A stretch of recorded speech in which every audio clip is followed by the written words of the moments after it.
here. Get the money like a cashier. Customer clientele. I was broke, that was last year.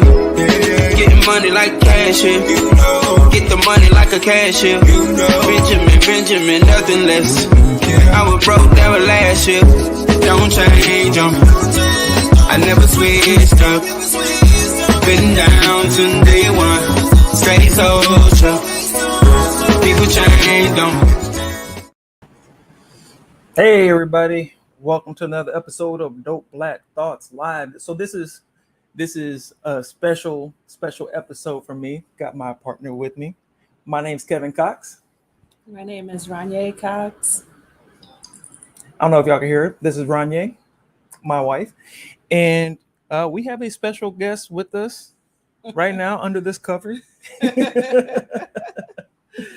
So I'm super excited. But this is an episode about couples appreciation, Black couples appreciation, and we just wanted to talk about Black couples. And the main question was, and look, guys, everybody watching, I want you to one, share the episode, two, think about who are some inspirational Black couples besides us.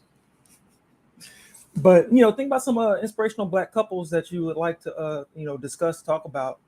Who gives you that inspiration to think that it's worth it and you can keep moving on.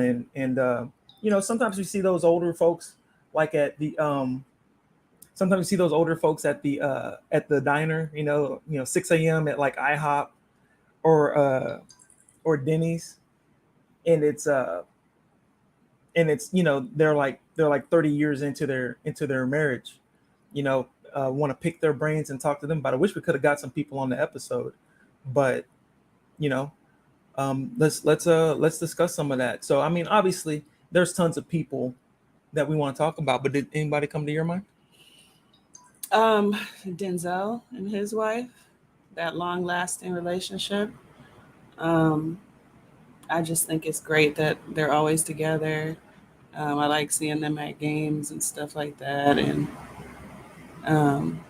that's just one couple that I always looked at, celebrity-wise. Yeah, Denzel is a great role model, and I've always liked him. I mean, who hasn't, right? I wanted to screen share an article from Essence showing these different people, but Denzel's definitely on the list. I don't know how they're not like number 1 and 2, but I guess it's probably been 30 plus years. Yeah, yeah. At this point, let me go in here and screen share. And I apologize about if we're kind of in a shadow, because we're kind of in a place where there's light behind us. If we weren't already live, I would adjust it, but please bear with us. I appreciate y'all. So I want to screen share it real quick. And don't you have some personal experience with Denzel, or at least Denzel on his own? Oh yeah. So our oldest daughter, Rain, had an encounter with Denzel. She was so frustrated at boxing, this boxing gym that I put her in every summer. Some teenage stuff. She didn't want to box because she didn't want anyone to see how much she sweat. So she was really frustrated that day about going in. And so the boxing coach was kind of like, okay, well, go over there and go on the treadmill. You have to at least come in and work out. And Denzel saw her over there by herself, and decided to grab her and put her in the ring and box with her. Just kind of spar with her. And I just was like, this is incredible. Like, Rain, do you realize who you're with right now and the impact of this? So that was just amazing to see him there with her. And then also that year he spoke at the end of the summer camp. So that was great too. And he gave her a big hug. We captured that. Wow. It was just amazing. It was amazing. I have a deep respect for him. Going out the way, no one asked him to do that. And he just has a strong heart for that kind of stuff. So. And that wasn't like a big time movie star, expensive boxing program. No, not at all. It was a free program, actually. Jeez. So that's the kind of stuff I'm talking about. Yeah.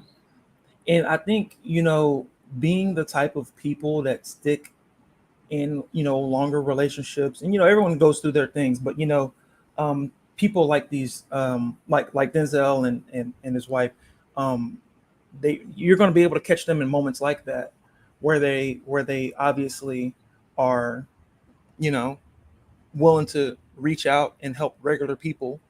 And honestly, think about that, running a free program. Was he running the program, or? No, his good friend runs the program. So you can catch him in there every now and then. I won't say the name of the gym because I don't.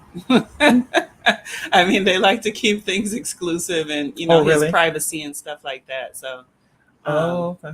yeah, I just don't want to send people there like that. I don't know if that's okay. Well, you know how it be. I mean, so of course you got your LeBron and Savannah. But look, I was just looking at how far down Denzel and Pauletta were. They're at number 14 according to Essence, and this is the most recent one. We got LeBron and Savannah. But can we get back to a point that you just got at? Because I thought that was powerful. Yeah. That you said you're gonna find people who are in long-lasting relationships have similar attributes. Like you're gonna find them doing things in the community and like having a certain level of character. Their character stands out. And I agree. I think that's a good point. I never thought about that. What it takes to actually have a long-lasting relationship, you find those same character traits in people who are in the community and active and doing things from their heart. So I think that was a great point. Thank you. I mean, I look at it like, relationships are work. It's a service. Like you don't just make yourself happy in a relationship. You're trying to make someone else happy. You're trying to make it work for the both of you. Yeah.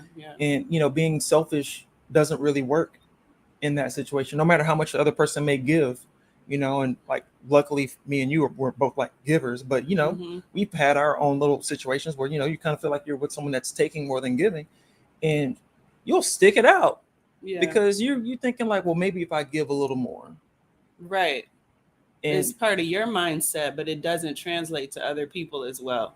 Right. So like when you find that situation where you have two people who are givers and unselfish, then it ends up working out. I think that's part of the key to longevity is the fact that you're willing to serve each other. So I think that's a great point that we shouldn't just skip right over. Like that was powerful. Thank you so much. I mean, and also you brought up community service. A lot of people, and I'm not even gonna say they're the most successful at winning elections and stuff, but like people that really run for office and like really are wanting to change stuff, they talk about wanting to be a servant leader. There's some religious overtones with that, but also just I want to serve and I want to lead at the same time. It's like it sounds contradictory. I remember the first time I heard it, I'm like, how are you gonna serve and lead?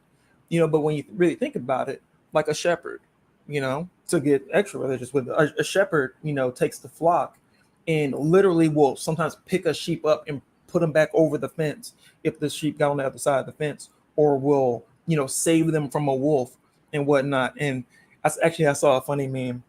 I think it was 50 Cent put it up, and he said everyone thinks that the wolf is bad for the sheep, but the shepherd eats every one of them, or something like that. It was something like that.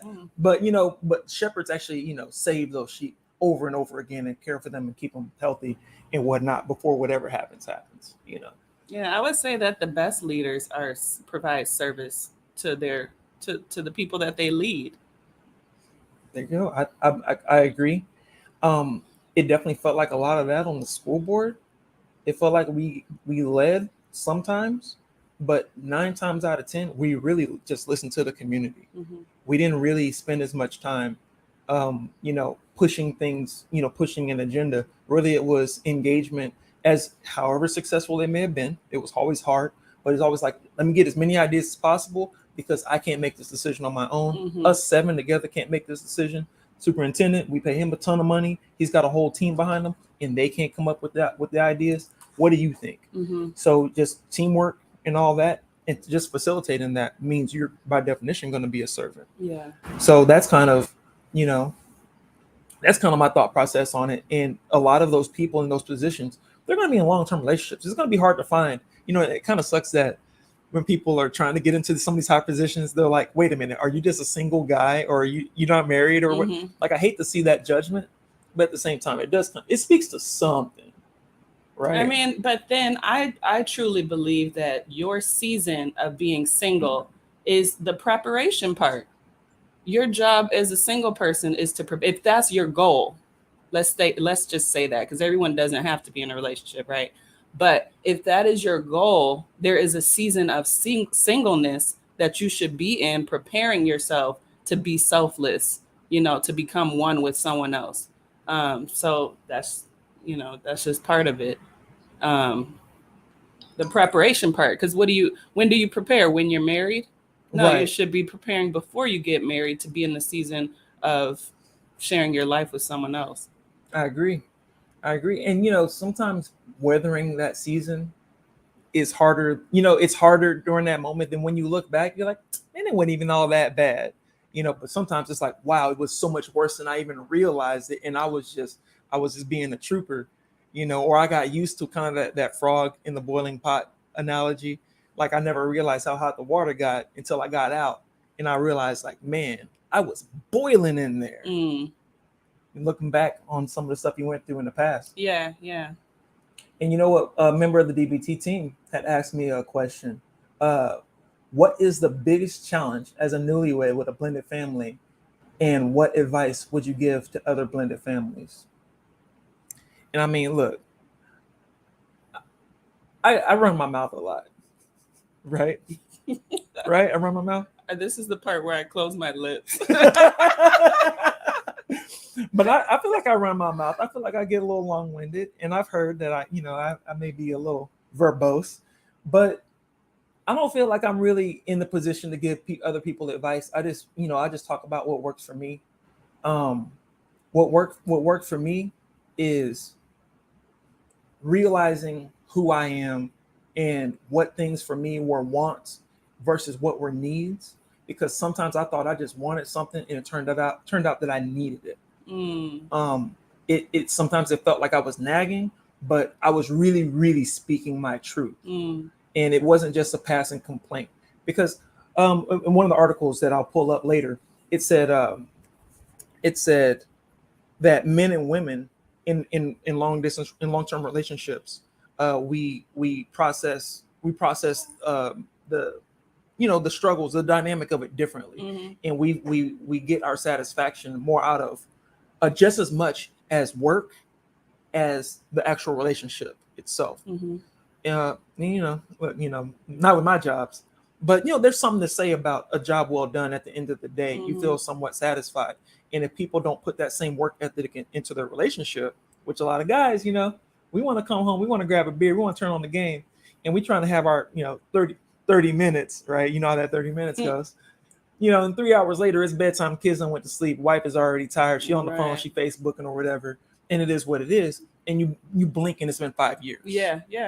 Right. But women, I feel like, are more present in the relationship, and tend to pay more attention to the details. Yeah. As thoughtful as I try to be, I feel like you help shine a light on so many things for me.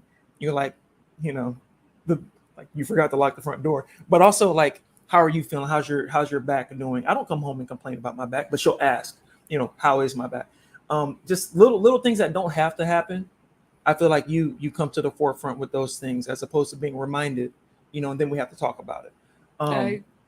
Can I add something to that part?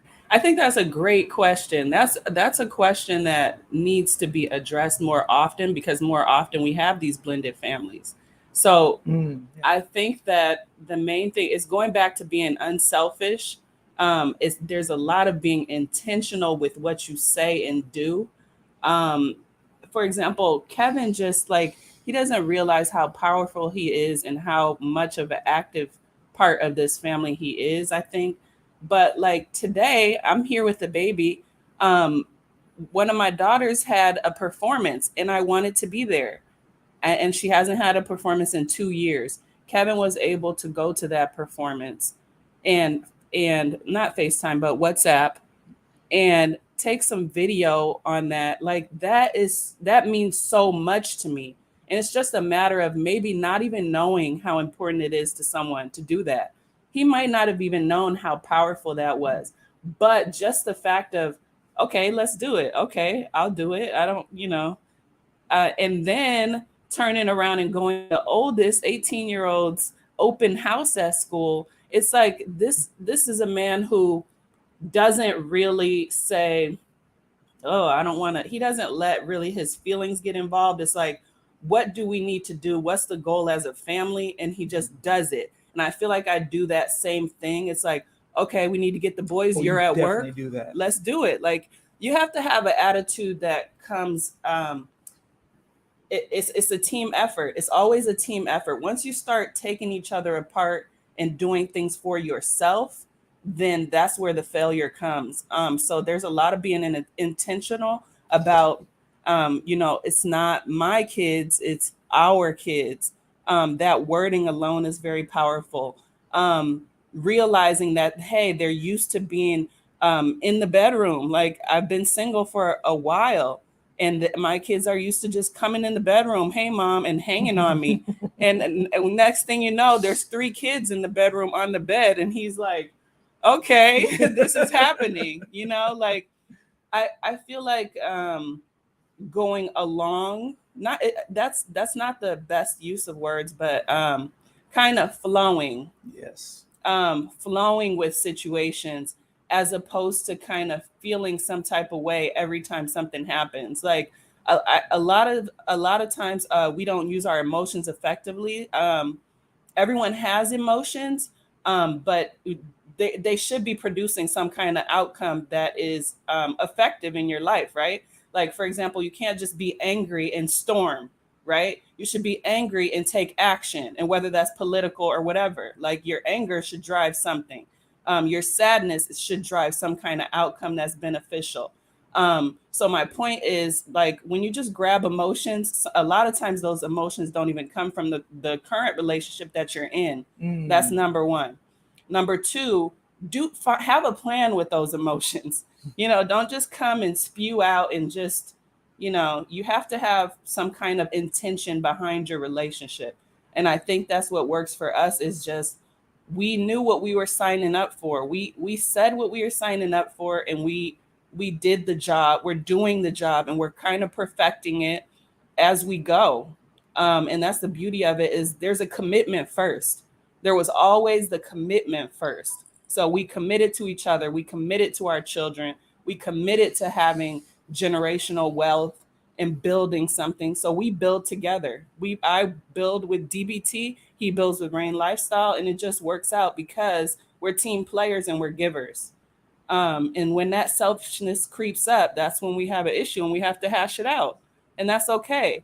But there are always rules to having conflict. You don't yell, we don't cuss, we don't go to sleep at night angry and just wake up and still not talking. Like, there are rules to conflict, rules to family, right? So that was a long, long-winded response. That was actually great, and I mean, like, you were outlining tons of stuff that I don't even really think about. But look, I wanted to go back to just the first 3 words. What's the biggest challenge? And biggest challenge. I think the biggest challenge is finding the right one. I mean, because there's so many people out there. So many people are so different. And you can have 1 or 2 things right.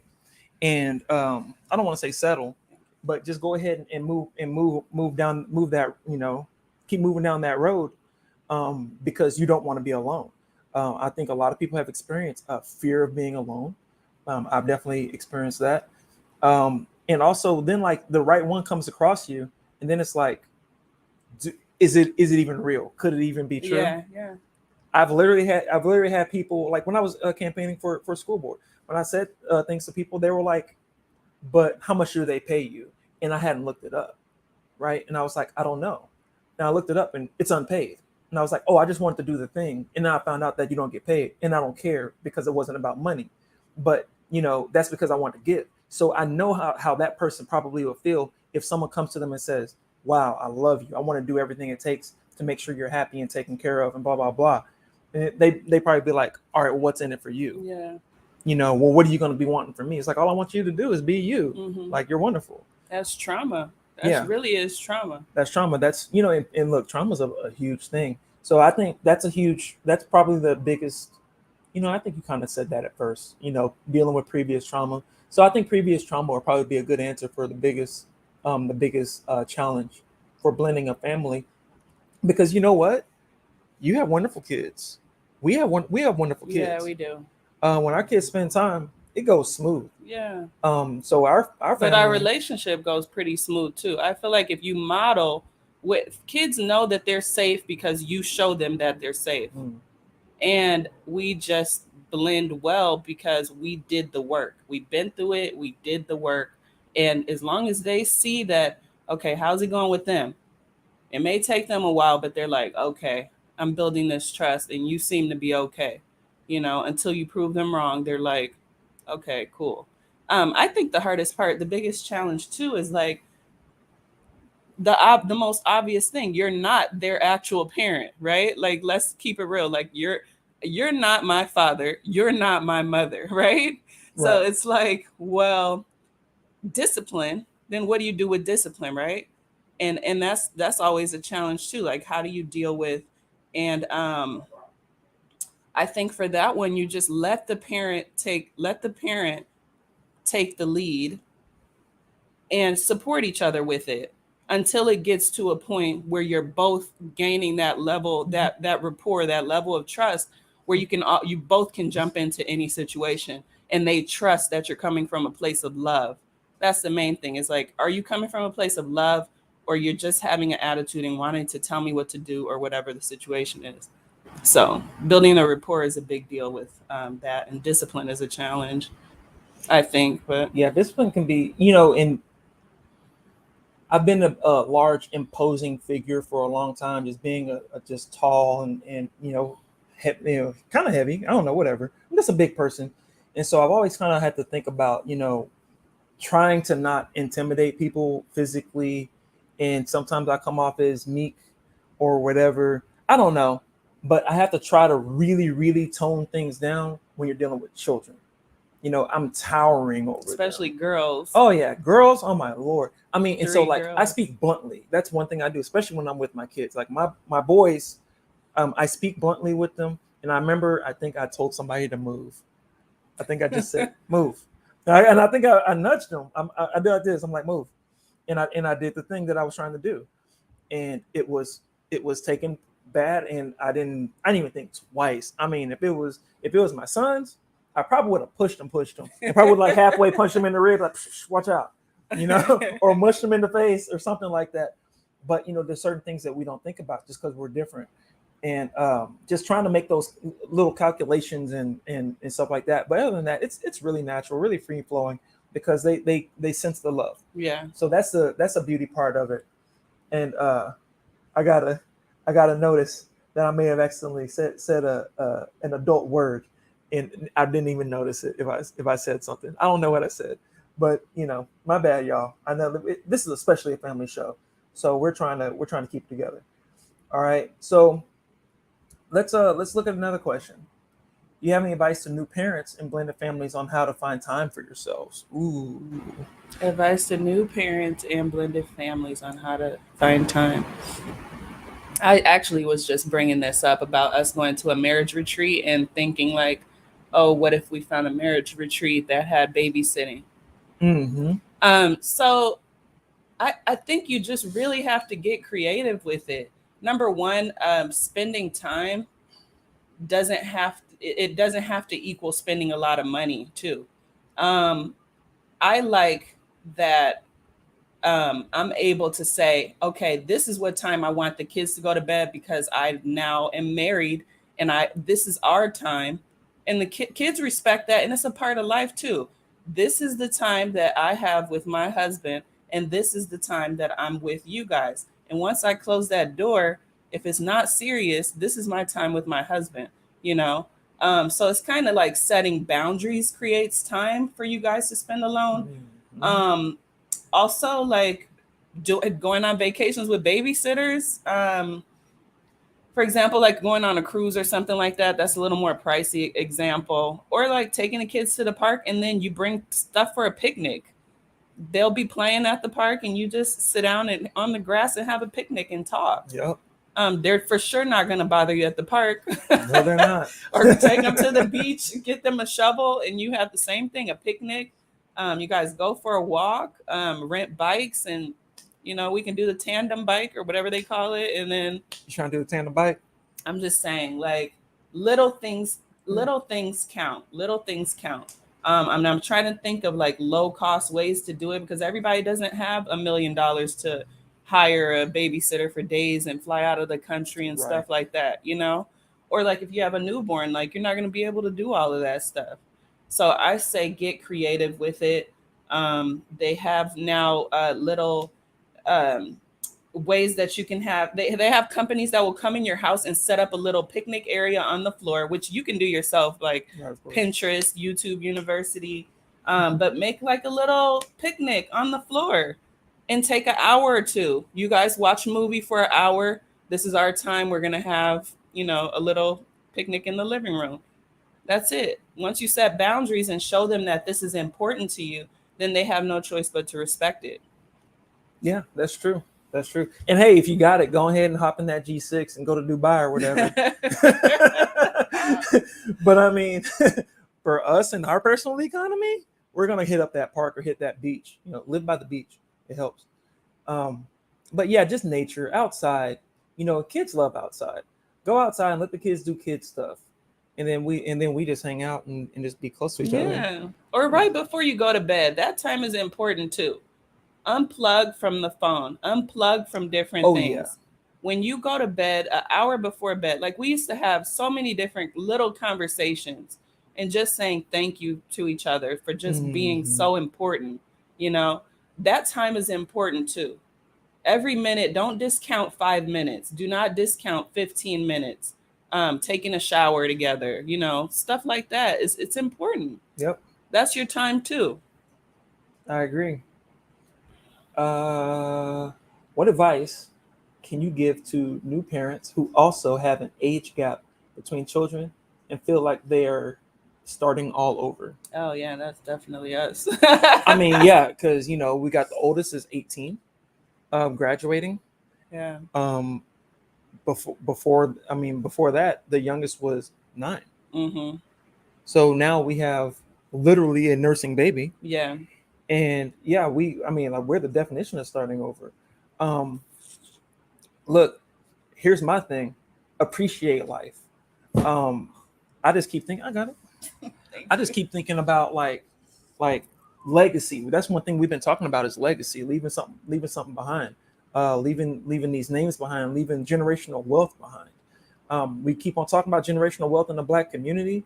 How about creating it? And think about how hard it was, parents, think about how hard it was when you had that first kid and you were young. You're like, man, I wish I knew this. I wish I knew that. Now you're starting over, but that stuff. Yeah. You still have wisdom you can pick up from your elders and whatnot and from more experience, but a whole lot more than the first go around. Yeah. I was like, 24 first kid? I mean, I had people younger than me like, you're doing what? What are you thinking? You got to, and I'm like, you know what? You're all right. Look, sometimes everyone needs a little reality check. And from then on, I started making little changes. Now I'm 40. I'm all the way 40. I'm like literally over the hill. I'm going to sit my behind down. We got these plans in place. Well, we did the bank accounts this summer. Where we're talking about these investments. We're talking about these NFTs. We're talking. I was listening to this conversation. I was very proud. My wife was telling the 18-year-old Rain. She was like, no, you don't understand. Gold is more valuable than the dollar right now, and you need to be tracking silver. We're going to get you on these precious metals. And I'm sitting there like, how many Black folks are really talking about the value of gold and silver versus how it tracks against the U.S. dollar and whatnot? Of course, like a lot of people are doing your E-Trade and grab a Coca-Cola stock or something like that. But who's really talking about these sort of things with the children? And I think that's going to be a big thing is bringing things future related to all the children. Like the newest thing that I started doing with my boys was talking about business ventures. I had never really talked about business ventures. I always told them they could do whatever they want to do, and I would try to explain different ways that, like, if they really put their mind to it. But I never just sat down and said, I think you could start a business about that if you really wanted to. And that's something you brought to me. You know, I suggested, you know, from your suggestion, a vending machine to my oldest, Kevin Jr. I was like, you ever thought about just getting a vending machine? Like, you're always trying to hustle up some snacks and whatever to the kids, trying to get some extra bread. Hustle, man. Yeah, you know, he's always trying to get a couple extra bucks. And I'm like, you should get a vending machine. That's literally a hustle. That's literally getting rid of some stuff to folks, and you get your hands off. So, you know, I just little things like that, but always just keeping the future in mind, as opposed to thinking about how much time has gone by. Think about how much time is coming up. Yeah. You know, I want to start a foundation. I want a Cox Family Foundation, scholarships for all the kids, and retirements building for all the kids too. I like that. You know, it don't take a bunch. You know, if you know, look, we can have Prince Dykes on the show later on from the Investor Show. Check him out, youtube.com/investor show. Come talk about how easy it is to invest steadily and accrue $1 million with your compounding interest and whatnot. But these kids, if they get started young, something small in an interest-bearing account, or, you know, tracking along with some precious metals or whatnot, can really accrue tons of wealth. Yeah. And they can start these whole things. And obviously college paid for, obviously first house paid for, if they start soon enough. And you can do the same thing with just rounding up your dollars. I've seen the ad for Acorn. You just round up the dollar on every purchase, and it on builds your card. up. Yeah. Yeah, and it just keeps building up. Little things like that. So just starting early and thinking about all the stuff you wish you would have done with the other ones. Write that stuff down and start doing it for the new one. Yeah. I like to, for me, I always think of involving them in whatever I'm doing. So like when we had the baby, I wanted Rain to be involved, which is the 18-year-old, because I knew that's a huge gap. So let me have her, you know, she was interested. And so I said, come on to the hospital. So she shared that experience with us. And even the little ones, I just try to coordinate in a way that they're always involved to the level that they want to be involved. And I always try to meet them where they are as people. So River in particular is very interested in business, very interested in money. And she's always been like that. So I just try to nurture them at whatever level they're at. Ren likes to perform and dance around and flip and things like that. So I just meet her where she is. And then I try to coordinate our strengths. It's kind of like fine tuning, I think. Like we have different gifts as a family. I feel like we have different gifts that we can offer. And my job is to try to blend those strengths and gifts and to make some kind of output for us. So I've always had that in mind of being inclusive.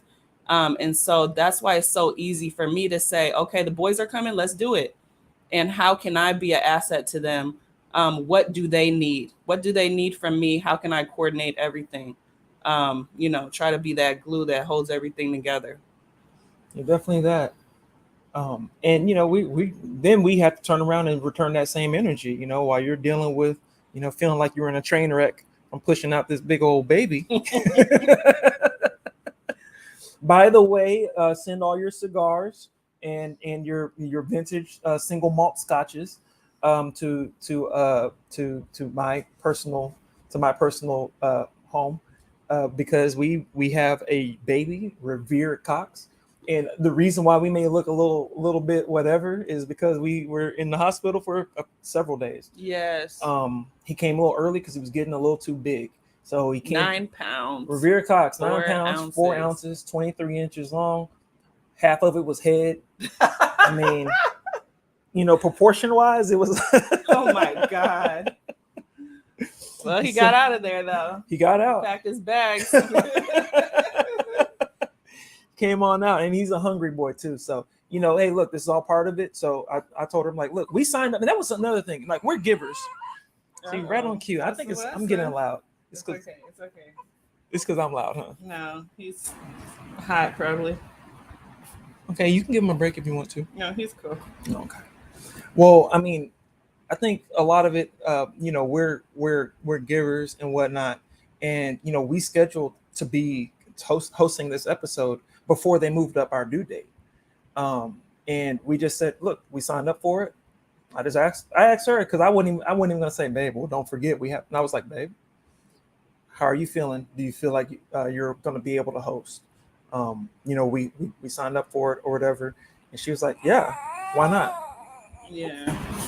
So that spirit right there is, I think, what makes things work. And look, it wouldn't be Dope Black Thoughts if we didn't talk about kind of the counterpoint to the prevailing narrative about Black people, and in this situation be the narrative about Black relationships, Black marriage and whatnot.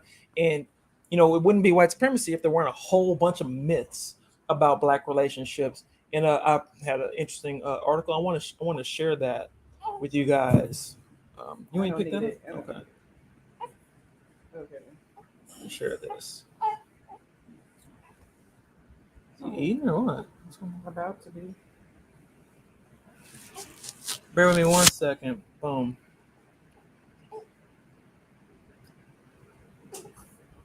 This is at thoughtcode.com. The top 4 myths about Black marriage. First of all, and it's fair that they started with this question: do Black people even get married? They want us to think that we don't get married, that we shouldn't expect long relationships. That the main thing that we do is just like what's being being presented in the mainstream media. Hookup culture. Black people don't take care of their kids. Blah blah blah. Live off the system and whatnot. And it says here, the question being asked in one form or another in a series of news reports about Black marriage, about the Black marriage crisis, in air quotes, because you already see how they're painting the picture. Black marriage is not reserved for the likes of Barack and Michelle Obama. Because I was going to present Barack and Michelle, but it's kind of like, it's a little bit too on the nose, right? Everybody's not the president. I think what it is this is more normal than what people like to let on. And I have another one with the statistics. I'm not going to bore you guys with the statistics, but the average marriage just in general in America lasts the first marriage, because there's a high divorce rate in here, like 50% or so, like 52% I think now.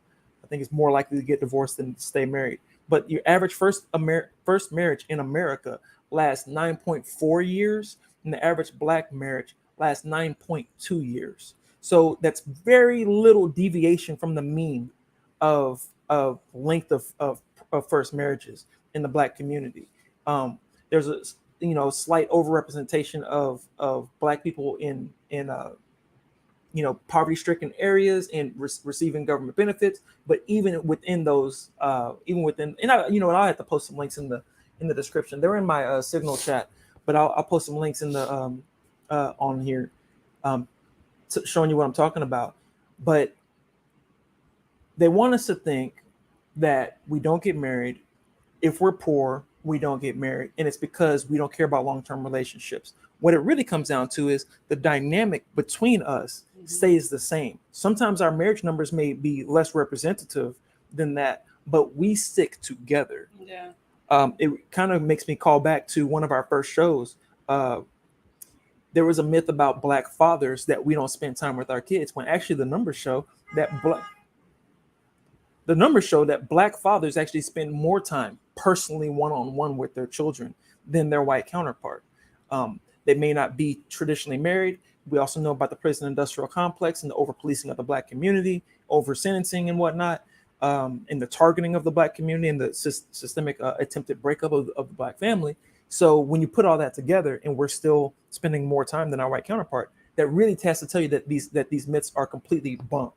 So get back to it. Okay, sorry, like I said, I get a little wordy. Here's another myth: Black women don't marry. Okay. I thought that was interesting how they corrected the statistics. At first, it was just 18, started at 18. Then they're like, let's be realistic. Do we expect for 18-year-olds to get married? Yeah. So then they adjusted the parameters of that. Yeah, is right here in the second paragraph. The often cited figure of 42% of Black women never marry includes all Black women 18 and older, but raising the age in an analysis eliminates age groups we don't really expect to be married and gives us a more accurate estimate of true marriage rates. Right. Guys, marriage is going out of style in this country in the first place, right? Folks are really, even look at Oprah and Stedman, right? They're just staying together. They're never putting a ring on it. Situationships. And I don't know how situationy that one is, but still, we got folks that are in it longer than people that have a ring on their finger right now, be on fourth, fifth husband, wife, or whatever. Have what do they call that? Chain marriage or whatever. Oh, just like getting married, yeah, and whatnot. That's one thing. One of the articles was mentioning too is that what it means to live together is different from our families to other racial families. Like basically, like for us, it means that we're together. Like this is a union, and for other people, it's just kind of casual and like a trial. This is a trial marriage when you live together. So they're talking about the impact of what it means to just live together. Right. A lot of times we end up in the when you're legally married because you live together for a certain amount of time. Mm-hmm. Those type of marriages. Oh, what is that? Common law. Common law. Exactly. Well, look, just completing that previous point. 75% of Black women marry before they turn age 35.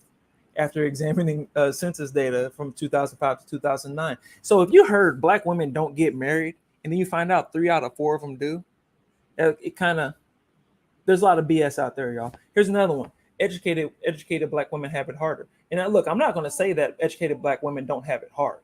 I think that it's hard for educated Black women, being the son of an educated Black woman who had all the stereotypical struggles, being married to a educated Black woman who's had similar struggles. Like, it's hard out here, right? But what we're talking about is Black people get married still. 70% of college graduates are married by 40. Yeah, so basically what that was saying is that it increases your likelihood of getting married on both ends, Black men and Black women. It increases your suitability for marriage. It's not that Black women have it harder because they're educated, which is what most people think. And I think we're talking about education alone, but I think it comes with more of an attitude sometimes. Mm-hmm. And that creates the barrier more so than if you have an education or not. Yep. So if you start to smell yourself a little more and you think you're superior to someone else, then of course that doesn't, who wants to marry if you think you're better than the other person, right? Right. So I think it's not just education alone, and that's what this is speaking to. It's like, no, it's not the fact that you're educated. That's not that, people do think that, Black women with degrees have a harder time. No, that's not the situation. It makes you more suitable to be married on both ends. But it it's the other things that we're not talking about right now that are involved in you not being married. All the other things that are correlated with not being married. There's a whole lot of other things with these people that can't keep a man, can't keep a wife, without getting to whatever. But that's a good conversation for another time, though. Like, what is stopping us from getting married, right? And I wish people that use this as their shtick, like a Kevin Samuels would look at information like this right here. Because, just playing up you're going to college? Why? You ain't going to find a husband. You need to have a kid by such and such years, and you need to be married, and then you need to put up with this, that, the other. It's like, no, don't tell people that they have to stick it out through this level of umpteen levels of offense and BS because they just want to do anything they can to keep a husband. Keeping a husband isn't every single thing. There's something else that comes along with it. And the type of person that's going to be able to have a successful long relationship needs that mindset that comes along with, not directly, but it is correlated heavily with going to school, sticking it out, community service. We were talking about, elected officials or whatever, community activists and whatnot, that servant leadership mindset. Mm-hmm. And really it's just mindset, right? That servant leadership mindset. I feel like he has some good points. He has good points on things. I don't agree with his delivery, and sometimes he says things that are very rash. Um, but I think, I mean, he has a good point. I believe, which is kind of natural to me. Like, women think completely different than men, and I talk to Kevin about this all the time. We think we're doing something that a man would like, and the whole time it's like, let me get these degrees because that's what a man wants. And a man wants me to make $90,000 a year and blah, blah, blah. And this is what a man wants. And he's like, no, we want you to look good physically and be quiet sometimes. Like, not the like average that, but... man, the average man, not saying me per se, right? But I do like my quiet space, right? I'm keeping it 1,000 with you. I do like quiet time. I do like some space to myself. I am missing a man cave right now. But men think differently, period. Mm-hmm. And another part of it is we really need to start learning how to be accepting of other people thinking differently than us. Yeah, definitely. We run into this in the political atmosphere all the time. We disagree on abortion, therefore I can't even be your friend. Right. Like, oh, you voted for Trump, now I'm deleting you from my social media. Look, and there's some people, maybe you should, because they're over here dealing with the full-blown Ku Klux Klan and whatnot. But some of the other people, they just honestly disagree with you on a fair enough representation of the facts. They disagree with you on tax policy, maybe at the most, and you can't roll with them. Same thing with a marriage. She may like it warmer than you like it. I like it cold. She likes it hot. Should I just bounce? What should I do? You know what I should do? I should get me something cold to drink, turn the fan on. You know what I mean? And then when it cools off, it's my world now. Right. Where we compromise, and it's like, okay, well, on these nights, you have the window open or something like that. Like, it's all about being creative and reaching some type of agree to disagree safely. You're not going to be the same person. We're not the same people. And that's part of the beauty of it. It's like, I don't want to marry a me. I wanted to marry someone that's not me, So, yeah. That's true. And look, here's the elephant in the room. Rich black men marry out. Black men drop black women as soon as they reach a certain level of success, don't they? That was interesting, too, to read about that. And it was basically saying, like, oh, you think it's the mass majority when, you see a lot of misrepresentation of celebrities and rappers and stuff that are doing this, marrying outside of their race. But the average person pretty much stays with whoever. I mean, and think about it. Average people stick with people that they're familiar with. People tend to be more familiar with others of their same ethnicity. It's random. It's basically the same percentage as chance of people that marry outside of their ethnicity, and that's fully represented in the data.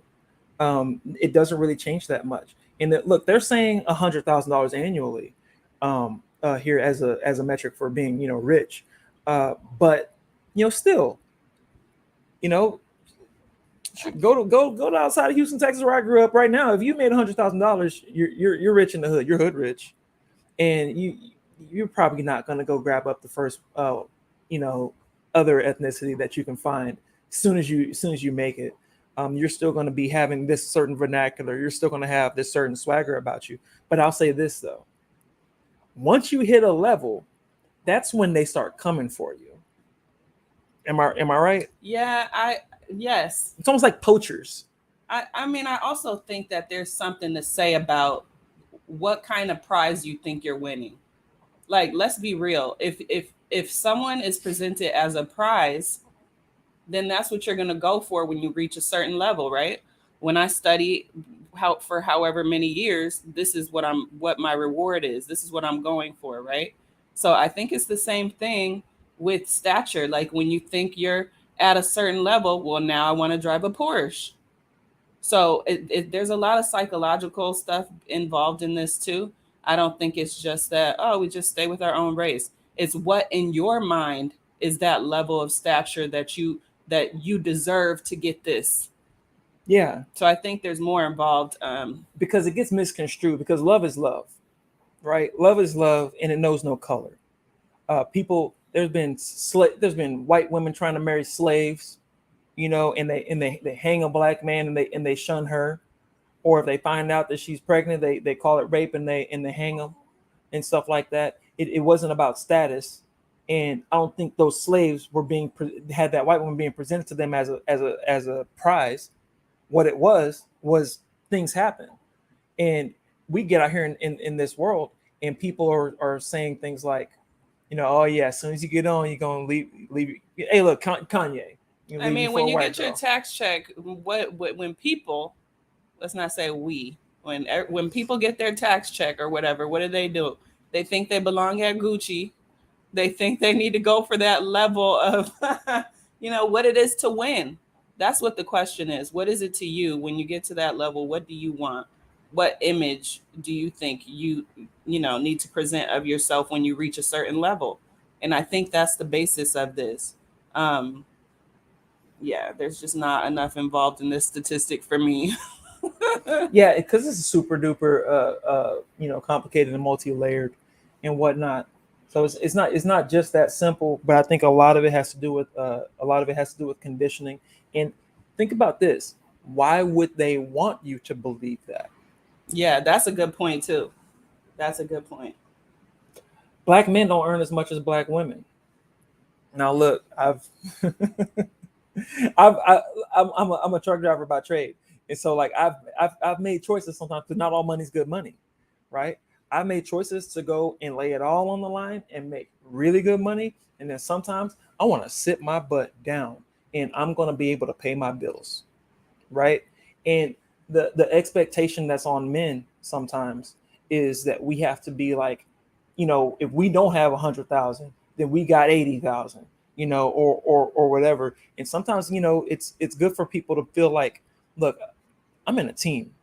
You know, I'm not in this by myself. We're gonna pull through this together. And if it doesn't matter, you know, if we make the same amount of money, it should be okay if I make a little bit less than my wife. So this shouldn't be a concern with people.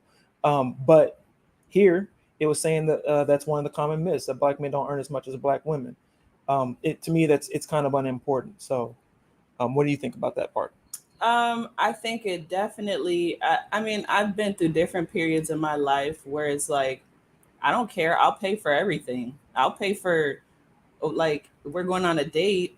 It doesn't matter so much that if you pay the whole bill or if I pay the bill. I've been through that stage of my life. I've been through, um, you know, a more advanced stage where it's like, do we have positions? Are there different roles? At the end of the day, does a woman want someone who's able to provide and protect and secure? So I think it's more so a feeling of feeling secure for women. For men, it's a lot of respect involved. Do I feel respected? Have I earned respect? And usually they equate that to dollars. Um, but if you're a respectable man in other ways, not saying that we don't need that check. It's like, don't leave me hanging. Right. At the end of the day, you know, if you're not willing to provide, then that's a potential problem.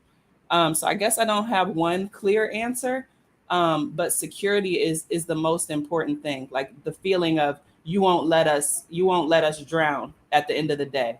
And so with that same respect, I don't want a situation where my husband's going to burn out. And, you know, at the end of the day, money is not the only thing that's important. If I'm sitting here without a husband who's totally just can't even, I have to take care of him at the end of the day and we both are out of work, you know? So I think about stuff like that too.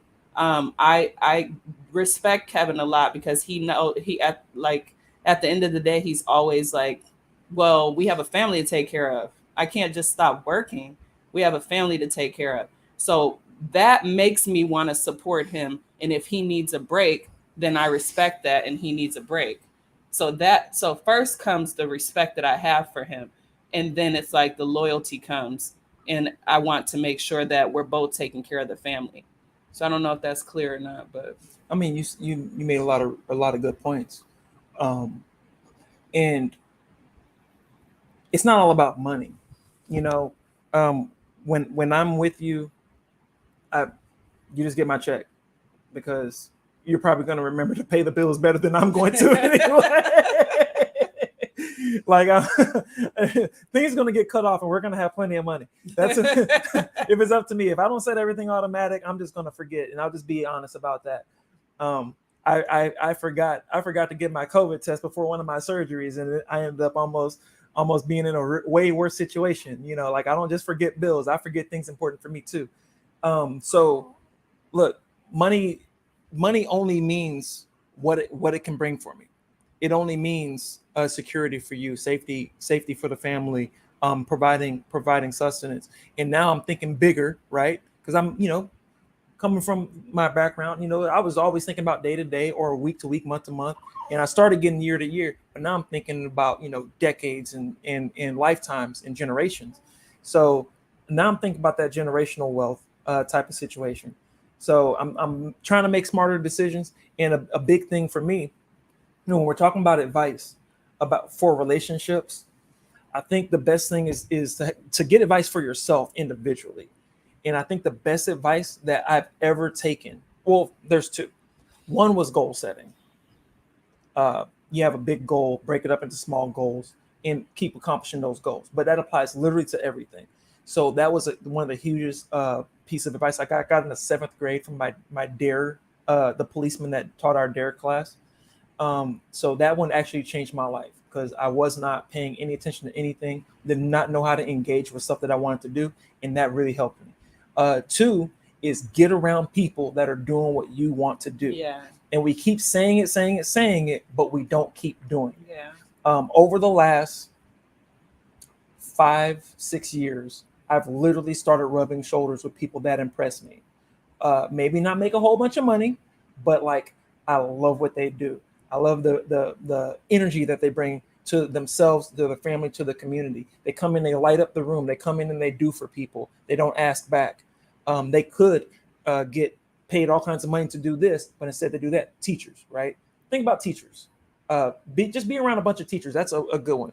School psychologists and whatnot. She could take her education, go to the civilian world, and make easily twice as much money if she wanted to, right? But she's working in the school district, helping assess special ed students and dealing with tough cases and tough situations and testifying in court, and trying to align students with resources and whatnot. Basically, you're a saint, right? Teachers, every day, you're a saint. You're dealing with our kids who we're not necessarily always telling to respect you as much as we should tell them to respect you, right? We as in America.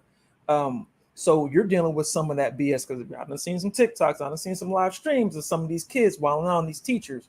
And I've seen how much we've been paying these teachers, on the school board. So in some of those situations, of course, some of those teachers, they disengage or whatever, but we're talking about the ones that are engaged, that are really in there for the love of the game. Get around people like that are really doing those things, making those changes. Spirit lifters. 20 years later, people are still running into them at the grocery store while you're talking and being like, oh my God, you were the best person. You're the only reason why I graduated high school. You're the only reason why I made it to whatever I'm doing now. I think about my math teacher from the 7th grade, Mr. Laurie, my science teacher, Mr. Patterson. He's one of the reasons why I called everybody sir and ma'am. Also, I went to the ROTC stuff with my brothers. I had to say yes, ma'am to my mom, but my science teacher, Mr. Patterson, called me sir. And the way it made me feel, I mean, he called everybody sir and ma'am. Mr. Cox, can you please turn your paper in, sir? Yes, sir. Boom. I love that. You know what I mean? And I was like, kids can get respect. Right? I'm not just to be seen and not heard. That's all they want. That it was amazing for me. So just consider that. Now I start dealing with elected officials, not just people that are just in the office and they wear a badge and they get a check from the government. I'm talking about people that write legislation that actually did something for the community that I know and love. I think about people like Mike Wiseman is my go-to, House District 36 in Colorado. Spearheading legislation that lowered parole. Whenever someone violates on their parole, that they go back, they would generally go back to jail for up to 180 days. They lowered that to 90 days. And I don't know, of course he wasn't necessarily the only person that did it, but he was very instrumental in getting this legislation passed. It was called the Transforming Safety Bill. And that's when I first started getting involved in politics. I saw this. And they were like, instead of going back for up to 180 days, you only go back for up to 90 days. And that money that they save, they take that and put it into CDFIs, which are community development financial institutions that give low interest loans or no interest loans or grants to small businesses in minority and poverty stricken communities. So they said that safety is also opportunity. If you don't have opportunities, you're going to be making desperate decisions, and you're going to do a few things that you're going to regret later, or everyone else is going to regret if you don't get caught. And it pays off in dividends. People like, Hassan Latif, that runs the Second Chance Center on Alameda. People are coming out of incarceration. They need somewhere where they can transition back and not just reoffend and go back to the system, become another statistic, and expands that program, starts it out of his car, expands that program. He's got laundry for them, haircuts available for them, bikes for them to drive to and from work, resource for them to apply for jobs, internet and counselors and whatnot, and then keeps on expanding. And he's got a 50-unit living facility next to a church and partnering up so they can receive services and whatnot. I mean, like, I get around people that are doing some things so I can feel a way about sitting here and thinking I'm getting it on with my, with my internet show, because now I can shoot for a further star. Because I never would have thought I did something like this back in the days. I would have never thought I'd have been on the school board. So I think getting around these people that are really moving the wheel is super duper important. It affects your relationship, yourself on the inside, your family. It affects everybody. And getting in a relationship where they do the same thing, Yeah. You come with a certain level of inspiration, and then you can offer that same thing. And I think that's what attracts people to you too, is your light. People can see the light and the energy, and that's what makes for good couples too, is to make sure you invest in yourself and have some kind of light in you, because the darkness is draining. Like, no one wants to deal with all the complaining and all the other, you have to be around people who are not related to you, who are not just friends, but your person, your partner needs to be that same source of energy, So yeah. Yeah. Look at DBT. The co-founder, Marcus, judge, defense attorney, helping people get out of really sticky situations for 20 years. President of the school board when I started on the school board. On the national PTA, doing things for the community at the national level and whatnot. Omar Montgomery in DBT as well, president of NAACP in Aurora, Colorado, making changes. When something happens in the Black community in Aurora, when in the middle of the night, and it's about to be that next thing that's going to hit channel whatever news, and it's going to be a scandal or whatever, they're calling Omar too. They're going to call the chief of police. They're going to call a district attorney. They're going to call people from the city council, and they're going to call Omar's phone. Some of those situations, Marcus was in the building too. You know what I'm saying? Look, I might not have been there, but I'm over here advocating the next day at a thing, right? I'm just saying, get around some of these people. Stefania, a host from the show, an RN, being a nurse, and just that good energy. Yeah, that vibe. It's not just the stature, it's just the energy. Because at the end of the day, you can be as high a level in all kinds of whatever, judge, president, whatever you are, and you still can just have an emptiness and a dim light. That's true. But then these people that were named, Marcus, Omar, Stefania, always are standing up for something, always ready to do something. Okay, what do we need to do? Okay, let's do it. And that energy is just infectious. Yeah. So that's how I feel about it. I don't really care who you are, because I could talk to a bum off the street. I could talk to an old lady with a rip in her shirt. I could excuse me, maybe bum is not the nicest politically correct. A person experiencing poverty or experiencing homelessness. And look, that's not coming from nowhere though, right? Because we met a really, really cool literally, guy. I will chop it up with anybody. I will speak to anybody in whatever capacity, because I firmly believe that anyone who crosses my path was meant to cross my path for whatever reason. So I will sit and invest that time to exchange that light or whatever I need to gain from that That's that situation. Energy. That's that energy she's talking about. That's what she brings to the table. And the lady with the rip in her shirt, Yeah, she brought us a blessing. that's all day. I could go hug somebody. I could be in a grocery store and see somebody's face, and I've given someone a random person who works at the grocery store, a hug, and they just broke down, and this person has cancer and blah blah blah, and she just sat and talked to me and just started crying. Like, that is the energy that we need. That right there, being present in the moment. Mm-hmm. That's another thing for relationships too. You have to have future goals, but you have to be present. You have to. There's a balance of everything. Yep. And so I try to always just check on me and Kevin. How are you doing? How are you feeling? And he taught me a lot of that too. How are you feeling? And so because you forget about yourself. Yeah. But you just teach me to be aware of more things too. You think that you're not tuned into stuff sometimes, but you really are always looking out for somebody. And I appreciate that. Like, you have that energy, and you go to work for 50,000 hours and still come home. And what do you need me to do? Don't like, do you need me to rub your feet? What's going on? How's everybody feeling? She's telling family business now. I've been rubbing. I mean, it's important and that's one. Well, I don't know how much time we have. Clearly, we're over a little bit, but it's okay. I just want to say that it's important. Gratitude above everything is so important. Like, I don't care what it is that you're doing. It's like, say thank you. Thank you means a lot. To really, really be grateful for something. It's like I was watching these Tony Robbins little things that somebody gave me for free. And it was all about being grateful. When you're grateful, you don't have time to complain. And when you're complaining too much, you need to check yourself. What's going on? You're not being grateful. You can't have two at the same time. That's a good point. You cannot. So just be grateful, because at the end of the day, it could be taken from you. And that's just how I feel about life, is just practicing gratefulness means a big thing in relationships and out. And I'll end it on a small story. Just kind of a little dope black thought or whatever. Two people taught me about gratefulness. My aunt Daphne, who passed many, many years ago, she was stricken by a grand mal seizure. She was epileptic, and it left her. I don't know what you call it, developmentally challenged or whatever.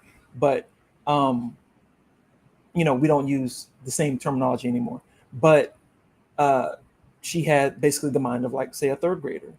But she literally, this is the 90s crack era. I'm in the hood, drive-bys, hole in the door. I'm seeing cops, the TV show Cops, running down the street, and I see my house on the episode as they're chasing someone. You know what I mean? Like, I'm in it. And she's coming over to the house to stay with us for a little bit, because she had to be taken care of. And I'm young enough to be babysit, but it's like, who's really babysitting who, right? But she literally just walked outside, and I'm like, "Hey, Daphne, you need to come inside." She went outside and stood in that yard, and just closed her eyes and just let the wind blow on her, let the sun hit her skin, and just breathe that air. And I'm looking at her like, "What are you even doing?" And it took about 10 seconds, and it clicked. And I'm like, there it is, right there. It stuck with me. I'm probably like in the 5th grade when that happened. So gratefulness, mindfulness, presence. You don't have to be the smartest person. You don't have to be the most talented or whatever. Being grateful will get you a long way. Oh, yeah. She lived a long, long life, and she touched and blessed very many people's life. She would write me a letter, and we see each other every week, and she'd write me a letter. "Hello, Kevin. How are you doing?" "I'm fine." Say like 2 more things, and "It was good talking to you. I love you." And that meant something. 5 sentences and "I love you."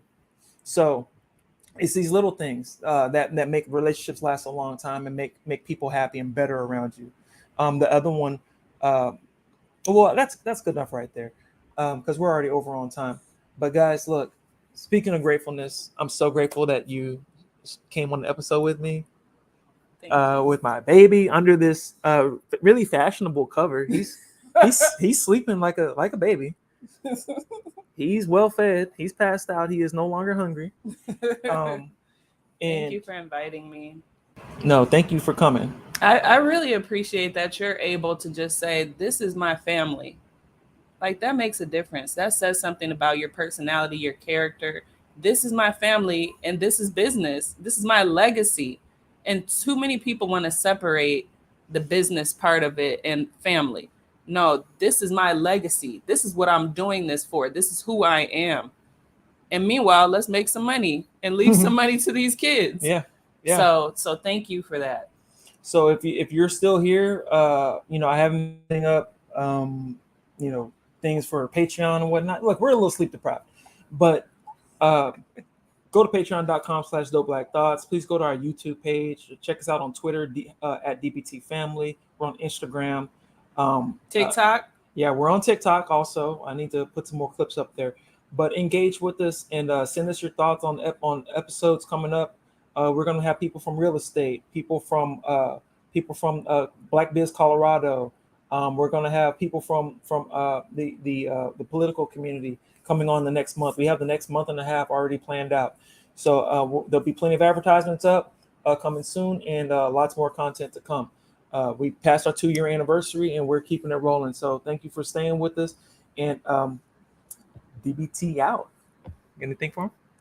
Not really. Just thank you guys. Peace. ADDICTED.